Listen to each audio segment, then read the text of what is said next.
This is going to be an interview with Miss Patricia Clark for the fulfillment of a class requirement in social work practice with elders.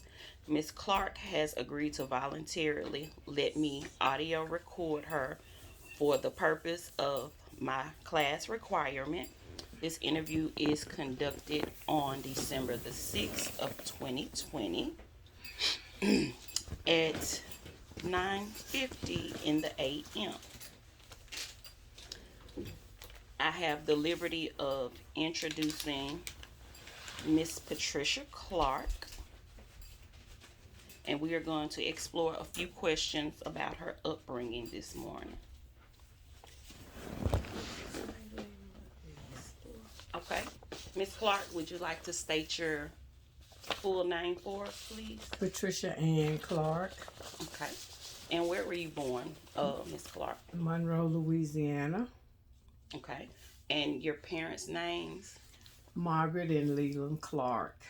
Okay, um, what year were you born? June 27, 1951. Okay. Um, would you like to tell us anything about your upbringing, like where you grew up and childhood experiences? Okay. I was born, like I say, in Monroe, Louisiana. I grew up on this street called Burke Jones Lane. We had a moderate life. My mom worked 3 jobs and my dad worked. My dad was military, and we went to school in Monroe at Swayze. After there, we went to high school in Richwood. But as my mom worked, we had a good childhood. We were the first one to receive things that like Converse and stuff like that in our neighborhood. She prepared when holidays came around. She cooked for the elder people. So doing that, we used to clean up yards and stuff after we do our homework in the afternoon for the old people in the neighborhood. Um, After graduating from Richwood, I went to the United States Marine Corps. I did 6.5 years there. My job was ammunition. Uh, we had to mount sights and fix on cannons and stuff like that. But after the Vietnam War started, I decided to change my MOS to 0161 because they were going to deploy us to NOM, first group of women. And the year that I was in the Marine Corps, there were only two, myself and a young lady named Trudy. They sent us to Okinawa, and we were supposed to go from there to Vietnam. We were already in Japan, but 2 weeks after we got there, that was in 70, the last of 71, 72, the war ended in Vietnam. So I changed my MOS, like I said, to 0161. I went postal worker. And during that time, when the guys was coming from Nam, they had to come through our post office, and it was very traumatic because that was my first time seeing what you call somebody shell shock. We throw boxes, Mm-hmm. and some fell, and the guy just hit the ground and started covering his head and thing and asking for his gun. Oh wow. And that was something to see, and that stayed with me for a long time, and I kept thanking God, thank God I don't have to go back over there or whatever. And when I came out of Okinawa. I did the 2 years, and then I extended another year, Mm-hmm. and they just let me stay another year, so I did 4 years in Japan. And when I left the exit the military, that's why I came out In Japan. in Japan. Okay. Okay. And after that, I met my husband. I gave birth to 4 kids, 3 girls, 1 boy. And the marriage lasted 19 years and 6 months. After that, I raised my kids on my own. My kids are successful. I have one that work post office. I have one that do taxes and getting ready to start her own trucking business. Okay. Yes, she is. And I have one that is a district manager for clothing. I can't say the name for a clothing Okay. place. And she lives in Lafayette, Louisiana. The other two are here. My son and his wife is here with me. Uh, she's been working for Chase for 21 years, and he's a truck driver. I have 11 grandkids, 2 great grandkids. All my grandkids, every last one of them. I just had my first grandson to graduate from McCann, the School of college. Technology. Technology, Mm-hmm. right. He did deal with business. He had his first interview at Regional Bank, so we waiting to see how that come through. And the other kids, I'm proud of my grandkids. I gotta say something about them. All of them, well, 3 of them is principal list. Been principal list ever since they started school, and that's Michaela, Haley, and Ta. Okay, the other ones are like A and B. Uh, okay, all of them are A and B's, but those 3 that has been principal list ever since they've been in school. At one time, I had them where I was in the area where they were going to school, so they left. I had to take them to school until the school bus started picking them up at my house and letting them off at my house. And that means that I had to cook 3 times a day for my kids, and I did that. Now, I got 2 great grandkids. One is just a year old, and the one that's 3 knows all her alphabets, can recognize every last one of them, can spell any word she see. Looking at, she can tell you the letters exactly. She know how to count, and I think she messes up when she get down to in her 60s, but she know how to count to 60. That's awesome. I know it is, and she she just real hyper. She is. She do a lot, and then sometimes she do too much. But I think she gonna be good in school also. But I'm a retired vet now, and I worked in the hospital for 30 years exactly. I worked 15 years at St. Francis here in Monroe. I left in the 90s. I left 89, 1989. I moved to Atlanta. When I went to Atlanta, I had a cousin living there, but I had $8. I made it there on that Sunday. Wednesday, I was working at another hospital. You had $8 when I you went had to eight Atlanta. dollars when I went to Atlanta, and I went to my cousin's house, and she said, "You got money for Did you this? We drive there or going?" you caught the? No, I flew there. Okay. I flew there, and when I got there, I stayed with her for exactly 3 weeks to the day. 3 weeks to that day that I said I was gonna move. I got my own apartment when I got my job and thing, and I um I worked at ba- Baptist Hospital. That was the first place I worked. Then I worked Peachtree Dialysis Center, which was across from the Baptist Hospital. And after that, I moved up. When I was promoted, I worked there 2 more weeks and I left there and went to Northside Hospital, the North Side. And I was there. I was assistant team lead uh, for 3 years in a row. I left there trying to move closer back, just working my way back to Louisiana. And Did you have any I children at that time? they were grown Okay. by that time. They were Okay. grown, yeah. After well, three of them was grown. My baby girl stayed with her dad when I moved to Atlanta. She had wanted to graduate here. She only had 1 more year, so she stayed with her father.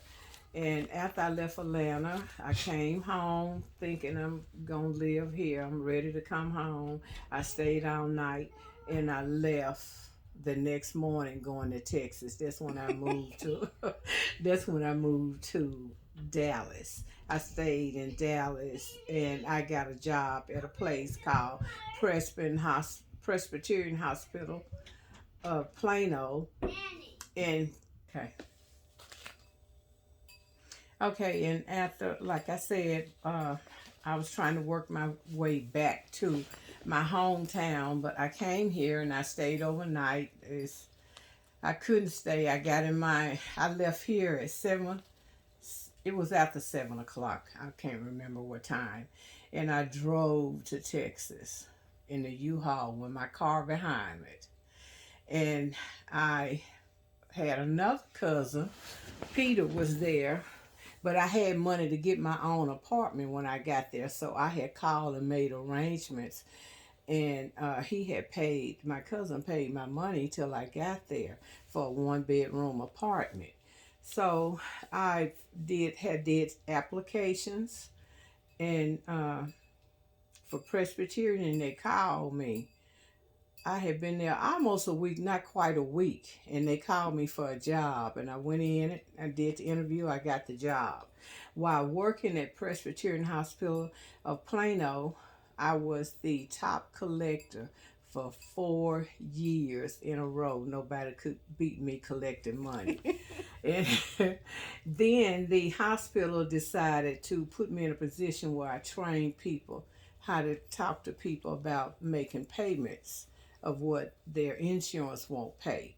Like most insurance pay 80%, the 20% is going to be With placed the on the patient. patient. Yeah. So I taught them how to do that. And one day, I think she was 10-year-old girl came into the emergency room where I worked. And the hospital had something called the children ward, and it was for problem kids. And she was a cutter. She used to cut herself and thing. And she tried to commit suicide. So At they 10? at Oh, 10 years old. 10 years old. They was all from mixed up homes or whatever, trouble homes. So these kids had been placed in so many different homes, and they had all these problems continuing. So I taught. It just so happened I was the one to have to register her. I went in and I was registering her and her mom, and she just all of a sudden started talking, telling me how come she do it and stuff like that. And I told her, I said, you know what? This is what I want you to do the next time you think of cutting yourself. God sees you as a part of Him, which you are. Now, if you cut yourself, just say, we're going to say out of the blue, you cut yourself on your arm or try to cut your wrist, then you may be cutting in His chest. You don't know where you're placed as a part of God. So what I need you to do when you get ready to cut yourself, just say a prayer and ask God to help you through it. He'll help you through it, but you got to learn how to pray. And it ain't no big deal about praying, just like you and me talking. That's how I pray to God. I, mm-hmm. I pray for my family first. I pray for people I don't know first, and then I pray for myself Last. last. Yeah. And that's what I need you to do. That girl wrote a poem for me. I got it to this day. Locked up is what she called it. You know, her feelings Mm-hmm. inside. And her mama just started crying, and she came out when I went out, and she caught me, you know, tapped me on the back. And I turned around. She said, I don't know, you know, how you ended up being coming in there, but I thank God that you did. She have never talked to nobody. The nurses, she was fighting them. Nobody. So her mother wrote a letter to the hospital, and she was thanking me for what I did for her baby.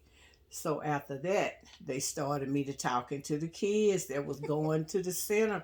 It was like it You was made still that within the difference in that hospital. one person's life. So, and Yeah, that's and that's a big pretty difference. amazing too, Right. because you never know, she could have cut herself She one could time and have been. she wouldn't have made it. Mm-mm. So Her that was mama, awesome. when she sent me that poem, her mother wrote me a letter stating that she tried it once more, but she didn't even finish the cut. She just dropped it. And she probably And remember she what you called told her. her. She hollered at her mama. Her mama say she called her.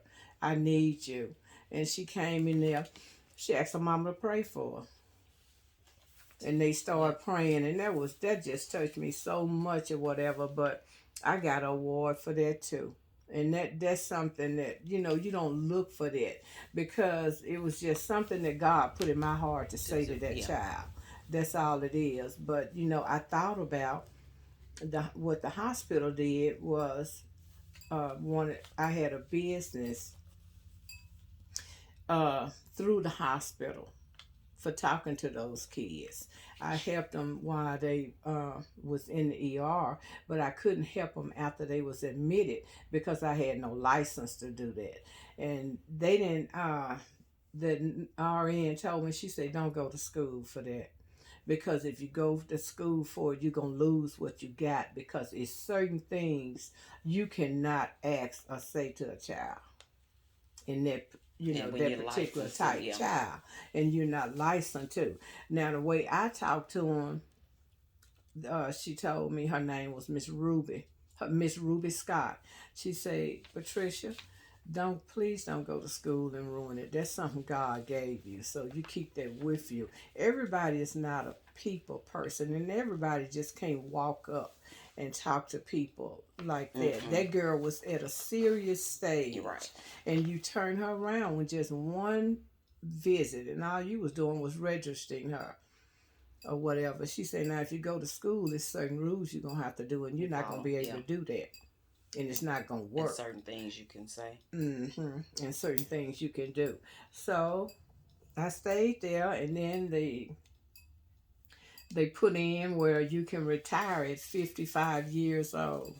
I retired at 55, but I had to wait till I get the full 30 years. So I had already turned 55, but it was so many months that I still had to make 30 years. It wasn't a year, it was, I don't know how many months.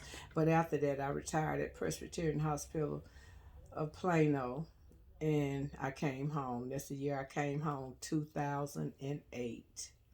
And I've been here ever since with my family, raising my grandkids, cooking for my grandkids, and doing things like that. I'm an active church member at St. Luke Baptist Church here in Monroe.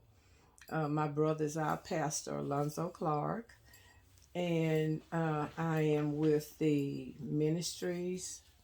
We go out on Wednesdays, where we used to go out on Wednesdays and go Before to the COVID nursing happened. homes. Yeah, before COVID, Yeah, go COVID to changed a nursing lot. homes and visit some of our members that hadn't, is not able to come back to church. We used to take care of them. We one of our members, there was he was 103 years old, and the same year he died, Clarence and I was responsible for taking him lunch every day. We did that every day. That was nice. And he loved Captain D's. He loved fish. And that was good for us because that's what we used to take him or whatever. But now I'm not doing anything. I'm just taking care of myself and relaxing and living. That's awesome. And that's all I got to do. Well, my great granddaughter, of course, I got her, Hmm. and that's it. And And you said you and Clarence. That's your second husband, that's right? my second husband. That's the one that my grandmother said was gonna take care of me, and that's what he did, down to the T. I have never had a man treat me like that, and that it feels good. And then I think every woman should experience having a man that's totally dedicated to her, that loves her. We need to feel that, Yes, because that's not. that is true. Yes, we need to feel that. And I miss him. October 21st was a year. He been This year, dead a year. it This don't year, seem like this it's year, been October a year. 21st. It's been a year, but I'm okay with it because God did what He said He was gonna do. We was home a week, and that Tuesday, that Monday made a week. That during that next week, the second week, he was here that Monday, that Tuesday. It's just that I already knew it when I woke up Tuesday morning, because I went to wash my face. I did everything because I wasn't ready to go to they had put a bed in here for him, Hmm. but he was gone that That Tuesday. Tuesday. My baby came here, Tacky came here, and she stood by the bed. She said, "Mama, come here." And the nurse had was in here talking to him, say, "Mr. Clarence, it's okay that you go now. Go." And when I got there and held his hand, that one tear came down out his left eye. That was the end of that. And she said he loved you so much he didn't even want to go. But I kept, Taisha was telling him, "Mr. Clarence, we got Mama. You ain't got to worry about Mama. We got her. You need to go on with God now And be at and peace. be at Yeah. peace, right there." And that was it. And now all I do is just go around, stay around the house, play bingo. That's it. That's all I got to do. And I So love bingo playing is your bingo. leisure time. Right. That's what I do now. That's me. Bingo. As long as you happy, I that's am. all that I matters. am happy. I'm happy. I'm And in a time, and satisfied. then too, like in a time like this, I mean, it's good to have some kind So of leisure it because you can't is. completely do what the normal was. Was Like no, this time no. last year, what you was Mm-mm. doing this time last year, I can't you do. can't fully do it Mm-mm. this year. So No. I mean, some any kind Mm-mm. of leisure time is good because it relaxes you, Relaxed. Keep you take your mind relaxed. off of whatever's going on in the world, Okay. and you can And be I happy. be thanking God for these 69 years too. I'm gonna be 70 in June. I don't even feel close And to you don't look it either. 50. I don't. I don't even feel close to 50, really, to tell the truth. The only thing that bothers me, when I was injured in the military, uh, I had frostbite, severe frostbite to both my feet. And Y'all that's were how I out end in the up. cold. We was out in the cold, and I got severe frostbite. Mostly to my right foot or whatever, but I don't. That's how come I miss Clarence. I didn't have to worry about driving now, and then I've had two rear end accidents sitting at a light, not knowing that my foot went dead and I hit the car. But Mm. I didn't damage nothing. On the one Sunday I was leaving church, and I was going to my on my way to my mama house because she had left early. She said she didn't feel good, so she went home. So after church, I was headed to my mama's house on Lammy Lane and 165, right behind the church bus, and they got the wheelchair ramp down, and somebody wasn't no, I don't remember whether a chair was on it or not, but anyway, we were sitting at the light, and the light, before the light changed, my feet must have numbed out because I rammed it. I mean, my car just went broop, and that scared me so bad. I was like, oh my god. And I got out. You know, we pulled over to the service Mm-hmm. stations. I got out and I was talking to the guy. He said, "Ain't nothing wrong with this thing." He turned around and looked. He said, "Oh my God, you done tore your front of your car up." And it did. It just hit that hard or whatever. But coming when I got out the car, then I realized my foot. I couldn't feel my right foot when I was walking, so I just held onto the car and walked. Walked around like that. And that's one of the reasons why I miss him so much. I have to drive myself. So do you still go to the I don't go VA far. for your Yeah, foot? yeah. I'm military disability, a Okay. 100%.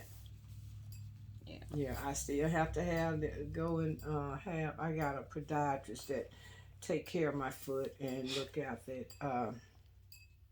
I have to go, but I thank God for the VA. I don't have to pay for no meds.